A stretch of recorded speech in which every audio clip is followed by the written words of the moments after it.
ಅಂಗಳದಲ್ಲಿ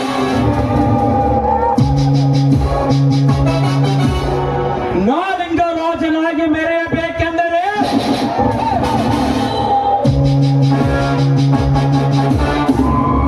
ತನ್ನ ತಂಗಿ ಅಂಗ ಸುಖದ ಆಸೆ ತೋರಿಸಿ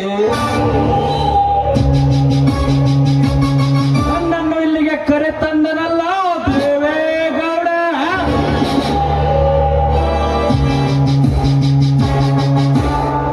ಅರಮನೆಯ ರಮಣೀಯರೊಂದಿಗೆ ಕಿರುಣಿಗೆ ಬೀರಿ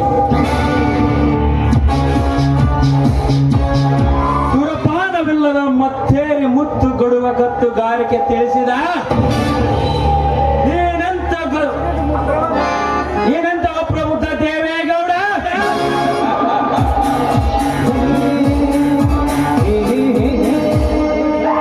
ದೈವ ಬಲದ ಮುಂದೆ ಮಾಯಾದ ಬಲ ಸಮಬಲವಾಗಿದೆ ಎಂದು ತಿಳಿದುಕೊಂಡಿರುವ ನಿನ್ನಂತ ಶತಮೂರ್ಖ ಯಾರು ಇಲ್ಲ ಈ ಜಗತ್ತಿನಲ್ಲೇ.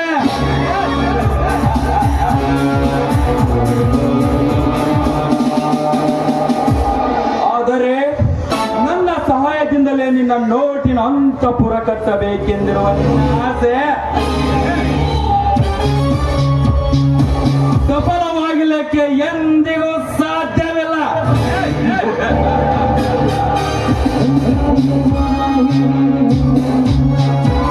ಯಾಕೆಂದರೆ ನೀರಿನಲ್ಲಿ ಮೀನಿನ ಹೆಜ್ಜೆ ಗುರುತಿಸಬಹುದು, ನದಿಯಲ್ಲಿ ಮರಳಿನ ಕಣಗಳನ್ನೇ ಎಣಿಸಬಹುದು. ಆದರೆ ನಿನ್ನಂತಹ ರಾಜಕಾರಣಿಯ ಗುಣ ಎಣಿಸಲಿಕ್ಕೆ ಯಾರಿಂದಲೂ ಸಾಧ್ಯವಿಲ್ಲ.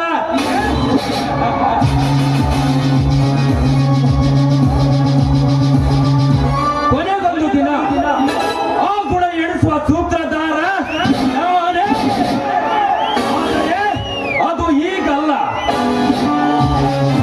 ಮೊದಲು ನಿನ್ನ ತಂಗಿ ಹಂಗ ಸುಖ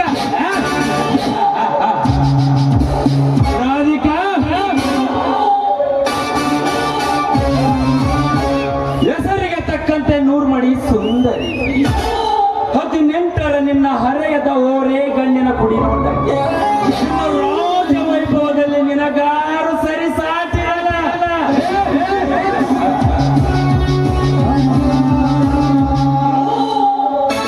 ಈಗ ನಾನು ನಿನ್ನ ಗಂಡನಾದ ಕ್ಷಣದಲ್ಲಿ ಪಟ್ಟ ರಾಜಕೀಯದಿಂದ ಪುಂಡನಾಗಿ ಮೆರೆಯುವ ನಿನ್ನ ಅಣ್ಣನ ಕೋಟೆ ಗೋಡೆಯನ್ನು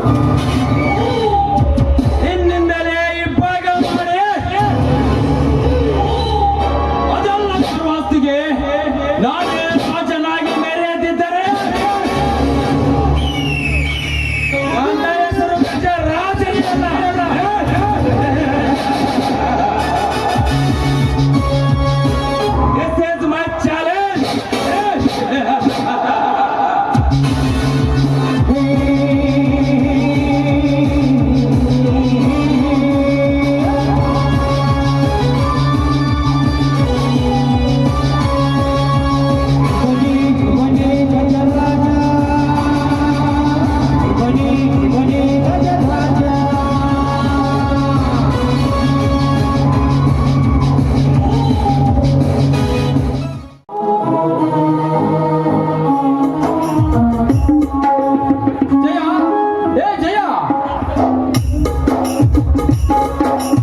ಯಾಕೆ? ಹಾಗೇನಿಲ್ಲ, ಯಾಕೋ ಮನಸ್ಸಿಗೆ ನೆಮ್ಮದಿ ಇಲ್ಲದಂತಾಗಿದೆ. ಸ್ವಾಮಿ, ಏನಾಗಿದ್ದರೆ ನನಗೆ ಹೇಳಬಾರದೆ. ನಾನು ಕೂಡ ನಿಮ್ಮ ಅರ್ಧಾಂಗಿ. ಸುಖದಲ್ಲಿ ನಾನು ಕೂಡ ಭಾಗಿಯಾಗ್ತೀನಿ. ಏನಾಗಿದೆ ಅಂತ ಹೇಳಿ. ಗಾಬರಿಯಾಗಬೇಡ ಜಯ. ತಂದೆ ತಾಯಿಗಳನ್ನು ಕಳೆದುಕೊಂಡ ಮೇಲೆ ಜೀವನದಲ್ಲಿ ಸಾಕಷ್ಟು ಕಷ್ಟ ನಷ್ಟಗಳನ್ನು ಅನುಭವಿಸಿ ಜೀವನದ ಸತ್ವವನ್ನೇ ಕಳೆದುಕೊಂಡ ನಾನು ನಿನ್ನ ಕೈ ಹಿಡಿದ ಮೇಲೆ ಮತ್ತೆ ನವಚೇತನವನ್ನು ಮರಳಿ ಪಡೆದಂತಾಯಿತು. ಈ ನಿನ್ನ ನುಡಿಕೆ. ಸ್ವಾಮಿ, ನೀವು ಯಾವಾಗಲೂ ನನ್ನ ಪಕ್ಕದಲ್ಲಿ ಇರಬೇಕಾಗುದೇ. ನನಗಷ್ಟೇ ಸಾಕು, ಮತ್ತೇನು ಬೇಡಾರಿ ನನಗೆ. ನೀನು ಈ ಮನೆಯ ಮಹಾಲಕ್ಷ್ಮಿಯಾಗಿ ಈ ಮನೆಯ ಮತ್ತಿರು ದಾಟಿದ ಮೇಲೆ ನಾನು ನನ್ನ ಕೈ ಹಿಡಿದ ನಾನು ನಿನ್ನ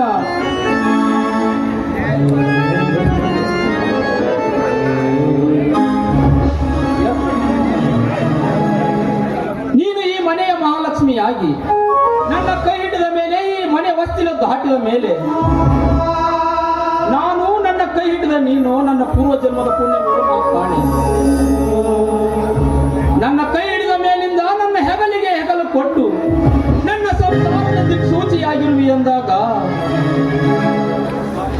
ನಿನ್ನನ್ನು ಎಷ್ಟು ಹೊಗಳಿದರೂ ಕಡಿಮೆನೆ. ಸಾಕು ಮಾಡಿ ನಿಮ್ಮ ಹೊಗಳಿಕೆ. ನಡೆಯಿರಿ, ಒಳಗಡೆ ಹೋಗಿ ಬಿಸಿ ಪ್ರಸಾದಕ್ಕೆ ಹೋಗೋಣ. ಬಿಸಿ ಪ್ರಸಾದಕ್ಕಿಂತ ಮುಂಚೆ ಸಂಚಲನ ಮೂಡಿಸುವ ಈ ಮಾತುಗಾರನ ಮನತರಿಸಲು ಬಾ ಮುಂದಕ್ಕೆ. ಏನ್ರಿ, ಇಷ್ಟೊಂದು ವಯಸ್ಸಾದ್ರೂ ಕೂಡ ನಿಮ್ಗೆ ರಸಿಕತೆನೆ ಹೋಗೇ ಇಲ್ವಲ್ಲ? ಇಲ್ಲೇ ನಾಚಿ ನೀರಾಗಬೇಡ ಚಲವೇ. ನಾಚುವ ನಗುಮುಖದಲ್ಲಿ ಮಲ್ಲಿಗೆ ಹೂವಂತೆ ಹರಳಿ ಮುದ್ದಾದ ಈ ನಿನ್ನ ತುಟಿಗೆ ಮುದ್ದಿಡುವಾಸಿಯಾಗಿದೆ. ಬಾ, ಕಾಲಿಗೆಜ್ಜೆ ಕುಣಿಸುತ್ತಾ ಎನ್ನ ಬಿಗಿದಪ್ಪಿ ಆಡಲು.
ಬರ್ತೀರಾ ಪ್ರಸಾದಕ್ಕೆ? ನಡಿ ಹೋಗೋಣ. ಅಣ್ಣ ಅಣ್ಣ, ಯಾರೋ ಮೂರ್ಖ ನಿಮ್ಮ ಅಣ್ಣ. ಯಾಕಣ್ಣ? ನಾನು ನಿನ್ನ ತಮ್ಮ ಕ್ರಾಂತಿವೀರ ಬಂದಿದ್ದೀನಣ್ಣ. ಬಾಯಿ ಮುಚ್ಚು ಅವಿವೇಕಿ. ಅಣ್ಣ ಎಂಬ ಮಾತರ ನುಡಿಯನ್ನು ತಪ್ಪಿಸಿದ ನೀನು ನನ್ನ ತಮ್ಮನಲ್ಲ. ಅಣ್ಣನ ಮಾತನ್ನು ನಡೆಸದ ತಮ್ಮ ಅಲ್ಲ. ಸ್ವಾಮಿ, ನೀವು ಮನೆಗೆ ಬಂದಾಗಲೇ ಗೊತ್ತಾಯ್ತು ನಿಮ್ಮ ಮುಖದಲ್ಲಿ ಬದಲಾವಣೆ ಗೊತ್ತಾಯ್ತು. ನಿಮಗೇನು ಆಗಿದೆ ಅಂತ. ಯಾಕೆ ನಮಗೆ ರೀತಿ ಮಾತಾಡ್ತೀರಾ? ಅವನು ನಿಮ್ಮ ತಮ್ಮನಲ್ಲವೇ? ಅಲ್ಲ, ಅಣ್ಣನ ಮಾತನ್ನು ನಡೆಸದ ತಮ್ಮ ತಮ್ಮನಲ್ಲ. ನನ್ನಂತವನಿಗೆ ಅಯೋಗ್ಯವಾದ ತಮ್ಮನೂ ಅಲ್ಲ. ಅಣ್ಣ, ನಿಮ್ಮ ಮನಸ್ಸಿಗೆ ನೋವಾಗುವಂತ ತಪ್ಪು ಕೆಲಸ ನಾನು ಏನು ಮಾಡುತ್ತೇನಣ್ಣ? ಹಾಗೇನಾದ್ರೂ ನಿಮ್ಮ ಮುಖಕ್ಕೆ ಮಸಿ ಬೀಳುವ ತಪ್ಪು ಕೆಲಸ ನಾನು ಮಾಡಿದ್ದರೆ ಈಗಲೇ ಈ ಕೋಟ್ಲಿಯಿಂದ ನನ್ನ ಕೊಂದು ಬಿಡು ಅಣ್ಣ, ಕೊಂದು ಬಿಡು. ನ್ಯಾಯ, ನೀತಿ, ಧರ್ಮವೇ ನನ್ನ ಉಸಿರನ್ನು ಮಾತು ಕೊಟ್ಟು ಈಗ ಕತ್ತಿಲೆ ಕಾಮನಾಟ ಮಾಡಲು ಆ ಗೌಡರ ತಂಗಿ ರಾಜುಗಳನ್ನು ರೇಪ್ ಮಾಡಲು ಕೆಣಕಿದೆಯಂತೆ. ನಾಚಿಕೆ ಯಾವುದಿಲ್ಲವೇ ನಿನ್ನ ಏಸಿದೆ? ಅಣ್ಣ, ಇಂಥವ ಇಡದ ನುಡಿ ನುಡಿದ ನಾಯಿ ನಿನ್ನ ತಮ್ಮನಿಗೆ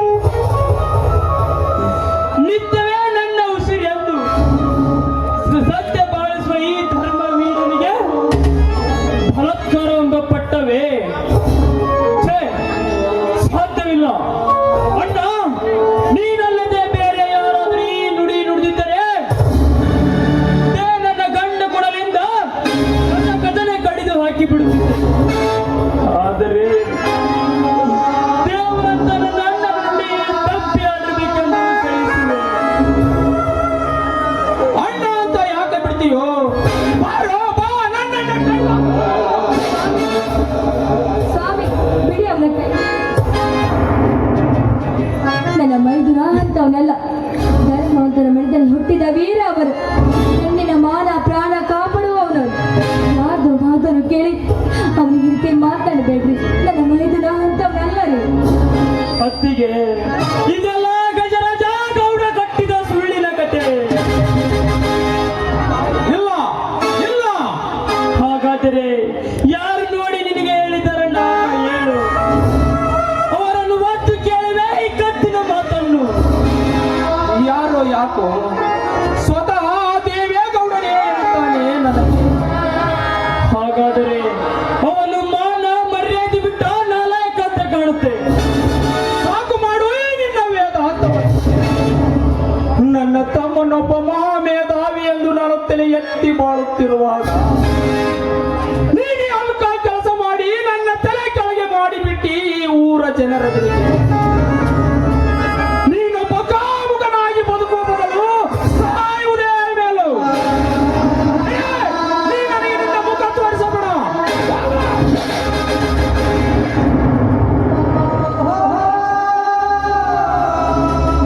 ಅಣ್ಣ, ತಮ್ಮನ ಮೇಲೆ ವಿಶ್ವಾಸ ಕಳೆದುಕೊಂಡು ಇಷ್ಟೊಂದು ಕಠೋರವಾದಯ.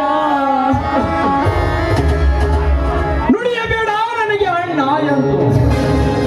ನೀನೀ ಮನೆಯಿಂದ ದೂರಾಗಿ ಸಾಯದಿದ್ದರೆ ನಾನು ಈಗಲೇ ನಿನ್ನ ಕಣ್ಣೆದುರಿಗೆ ನೇಣು ಹಾಕಿಕೊಂಡು ಸಾಯ್ತೀನಿ.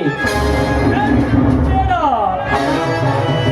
ಪರರ ಮಾತು ಕೇಳಿ ಎದರಿ ಸಾಯುವುದು ಅದು ಗಂಡಸರ ಲಕ್ಷಣವಲ್ಲ, ಅದು ಹೇಡಿಗಳ ಲಕ್ಷಣ.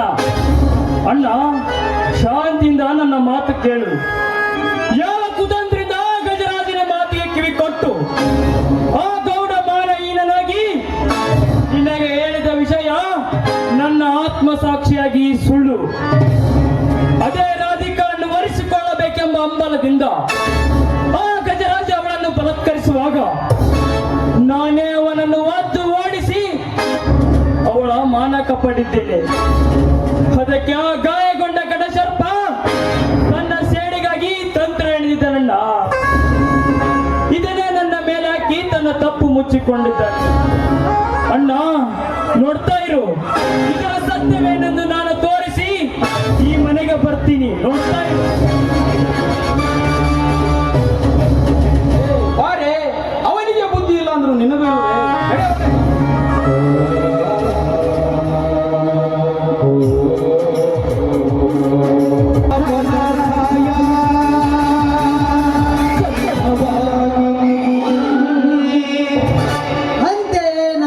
ಅಂತರಾತ್ಮದಲ್ಲಿ ಸತ್ತಿಲ್ಲದೆ ಉರಿ ಹತ್ತಿ ಕೆಂಡವಾಗಿ ನಿಂತಿದ ನನ್ನ ಸಿಂಹವೆಂಬ ಸಿಂಹದೊನೆ 20 ವರ್ಷಗಳಿಂದ ಹಸಿದ ಹೆಬ್ಬುಲಿಗೆ ತೃಪ್ತಿ ಎನ್ನುವುದೇ ಇಲ್ಲದಂತಾಗಿದೆ. ಈ ಹಸಿದ ಹೆಬ್ಬುಲಿಗೆ ತೃಪ್ತಿ ಯಾವಾಗ ನನ್ನ ಜನ್ಮ ರಹಸ್ಯದ ಕಿಡಿ ಆರಿದಾಗ ಎತ್ತವರ ಆತ್ಮವನ್ನೇ ಕತ್ತರಿಸಿ ನನ್ನನ್ನು ಅನಾಥನಾಗಿ ಮಾಡಿದ ಈ ಕಾಡಿನಲ್ಲಿ ಬೆಳೆಯುವಂತ ಮಾಡಿದ ಆ ಬೇಟೆಯಾರೆಂದು ದೇವರೇ ಅವನ ಕಳಬಲವನ್ನೇ ಕತ್ತರಿಸಿ ಹಾಕಿ ಅವನನ್ನು ನನ್ನ ಕೊರಳಿಗೆ ಹೂಮಾಲೆ ಮಾಡಿಕೊಂಡಾಗಲೇ ನನ್ನ ಆತ್ಮಕ್ಕೆ ಶಾಂತಿ. ಕರಿಯ ಅರಿಯ ಬೇಗ ಹೇಳಿ ಬಾಸ್. ಬೇಗ ನಡಲೆ. ಆ ಊರೊಳಗ ದೇವೇಗೌಡನೆಂಬ ಮದವೇರಿದ ಪೂರ್ಣನೊಂದಿಗೆ ಸ್ನೇಹ ಮಾಡಿ ತನ್ನ ಕಾರ್ಯ ಮಾಡಿಕೊಳ್ಳುತ್ತಿದ್ದಾನೆ. ಅವನಿಂದ ಬರಬೇಕಾದ 5 ಕೋಟಿ ಹಣ ಬಾಕಿ